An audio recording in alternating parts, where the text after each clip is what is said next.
Here to react is former New York City Mayor Rudy Giuliani.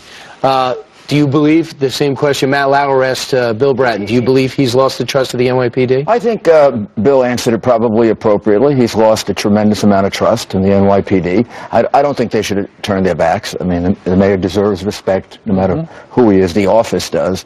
But I can understand their emotion, and maybe if I were them, I'd have done the same thing. I mean, on the day that it happened, I didn't comment or go on radio or television because I was too angry, and I wasn't sure what I was going to say. I mean, you can't imagine the anger that I had when I heard about these two police officers because it's not unexpected. Being killed and horrible feelings and all the memories of being at bedsides with Bill Bratton, with Bernie Kerik, with Howard Safir, with Father Judge, watching these men die and having to talk to their families. And now I see the mayor hasn't visited their families. I mean, the first thing you do is visit their families, hug their kids.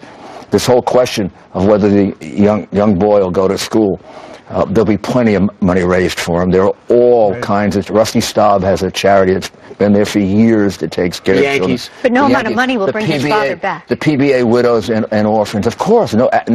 After September 11, Twin Towers Fund distributed $220 million. My wife and I ran that. And that's one of the things you tell the family. Because you know at least you That's can. That's something the mayor could say. You say that minute one, as soon as the officer, you go to the wife and you say, I can't, just what you said, I can't make up for what happened, I can't bring him back, but don't worry, the family will be fully taken care of. You're never going to want for anything for the rest of your life. Right. Rudy, what about some officers, Pat Lynch in particular, who said the mayor has blood on his hands? Now, when you think about it from the police perspective, you know, here's a guy who ran on an anti-cop campaign, for the most part, and recently has depicted the police as racists who need retraining. I get where that sentiment comes from. I get where it comes from, too. I know Pat, and I consider Pat a friend, and worked with him very well when he was the head of the PBA, and I contribute to the PBA every year and still help them. That was probably an overstatement that came out of very strong emotion. I don't think something like this, you can do this kind of secondary liability, this person's responsible, that person's responsible. But if you want to say that Mayor de Blasio contributed to an atmosphere of hate for the police, absolutely he did. But so did the President of the United States, and so did Holder.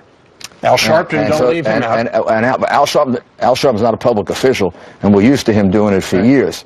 He was doing it when I was mayor. He was doing it. But he's a counselor to the president and the mayor. You're saying they're abdicated from their responsibilities. But now you got the president. Now you got the president and the mayor on Sharpton's side with all of this craziness about the police being racist. I don't want to cut you short on the next block because you're sticking around. So hold that thought.